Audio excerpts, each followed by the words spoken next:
Assalamualaikum warahmatullahi wabarakatuh. Perkenalkan, kami dari kelompok 7 kelas 1A yang beranggotakan J. Latifah Nuraini F123001, Silvi Rahmawati F123017, Sri Rahayu Nur Agijah F123018, Niken Ayu Agustini F123024, Maulida Al-Apisina F123031, dan Putri Rahayu Nur Fadilah F123036.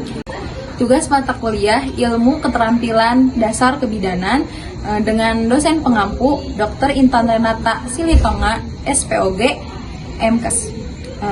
Hal-hal yang akan kita bahas di presentasi kali ini, yang pertama, infertilitas, definisinya, infertilitas pada wanita, infertilitas pada laki-laki, ada pula contoh kasusnya beserta dengan cara anamnesis, pemeriksaan fisik, pemeriksaan penunjang, pemberian terapi obat-obatan. Selamat menyaksikan.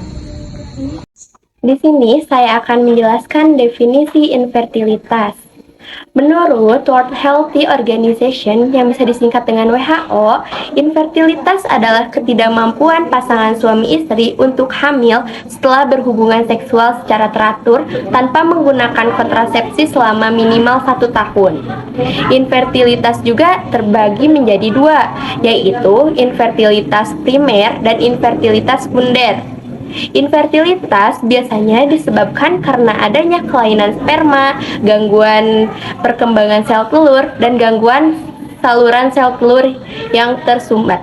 Fertilitas pada perempuan yaitu ketidakmampuan untuk hamil setelah 1 tahun atau lebih berhubungan seksual tanpa menggunakan alat kontrasepsi. Penyebab terjadinya fertilisasi pada perempuan yaitu gangguan ovulasi, endometriosis, kerusakan saluran tuba, sindrom ovarium polikis atau PCOS, dan usia. Infertilisasi pada laki-laki adalah ketika sel sperma tidak memiliki kualitas atau jumlah yang cukup untuk membuahi sel telur. Penyebab terjadinya infertilisasi pada laki-laki yaitu gangguan produksi sperma, gangguan pada saluran reproduksi, parikokel, gangguan hormon, dan yang terakhir adalah faktor dari lingkungan.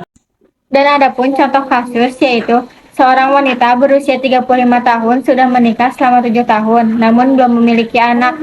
Dia mengalami siklus haid yang teratur setiap 28 hari dengan durasi 7 hari, tetapi juga mengalami nyeri di perut bawah saat haid. Selain itu, dia juga memiliki keluhan keputihan yang sudah berlangsung lama dan tidak diobati, serta mengalami nyeri. Pasien ini belum pernah melakukan pemeriksaan USG atau pemeriksaan lainnya. Suaminya berusia 40 tahun dan merokok 1 bungkus sehari. Dia bekerja di pabrik dan sering berurusan dengan mesin panas setiap hari. Suami pasien juga belum pernah diperiksa. Hasil dari anamnesis kasus tersebut, pertama, tanyakan riwayat keluhan haid yang dialami oleh pasien, termasuk lamanya, intensitasnya, dan apakah perubahan pola haid.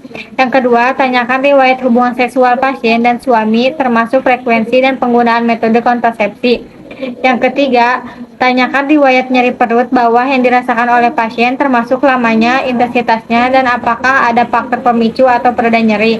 Yang keempat, tanyakan riwayat keputihan yang dialami oleh pasien, termasuk lamanya, warna, bau, dan apakah ada keluhan gatal atau perasaan tidak nyaman. Baik, selanjutnya saya akan menjelaskan pemeriksaan fisik terkait kasus yang tadi. Yang pertama, lakukan pemeriksaan fisik umum, termasuk pengukuran tekanan darah, denyut nadi, dan suhu tubuh. Yang kedua, lakukan pemeriksaan abdomen untuk mengevaluasi nyeri perut bawah yang dirasakan oleh pasien. Yang ketiga, lakukan pemeriksaan ginekologi untuk mengevaluasi organ reproduksi pasien, termasuk pemeriksaan spekulum dan pemeriksaan pangan dalam. Ada pemeriksaan penunjang diantaranya. Yang pertama, USG abdomen untuk mengevaluasi organ-organ dalam perut pasien, termasuk organ reproduksi. Yang kedua, pemeriksaan pap smear untuk mengevaluasi kondisi serviks dan deteksi dini kanker serviks. Yang ketiga, pemeriksaan tes darah untuk mengevaluasi kadar hormon dan deteksi dini penyakit menular seksual. Di sini ada pemberian terapi obat-obatan. Terapi obat yaitu untuk mengatasi nyeri perut bawah saat haid, seperti analgesik atau obat antiinflamasi nonsteroid. Dan jika terdapat infeksi pada keputihan, diberikan antibiotik sesuai dengan hasil pemeriksaan penunjang. Jika ditemukan kelainan pada hasil pemeriksaan penunjang, seperti mioma atau kista ovarium, maka penggunaan akan disesuaikan dengan kondisi tersebut. Kesimpulannya adalah infertilitas merupakan ketidakmampuan pasangan suami istri untuk hamil setelah berhubungan seksual secara teratur tanpa menggunakan kontrasepsi selama minimal 1 tahun. Hal ini biasanya disebabkan karena adanya gangguan pada sistem reproduksi dari salah satu atau kedua pasangan. Untuk menentukan penyebab infertilitas, pasangan yang mengalami kesulitan kehamilan sebaiknya berkonsultasi dengan dokter spesialis reproduksi, yaitu dokter spesialis andropologi untuk laki-laki dan dokter spesialis obstetri dan ginekologi atau OBGYN untuk perempuan. Maka penting sekali untuk kita menjaga kesehatan reproduksi kita sendiri. Sekian dari kelompok kami. Mohon maaf bila banyak kesalahan.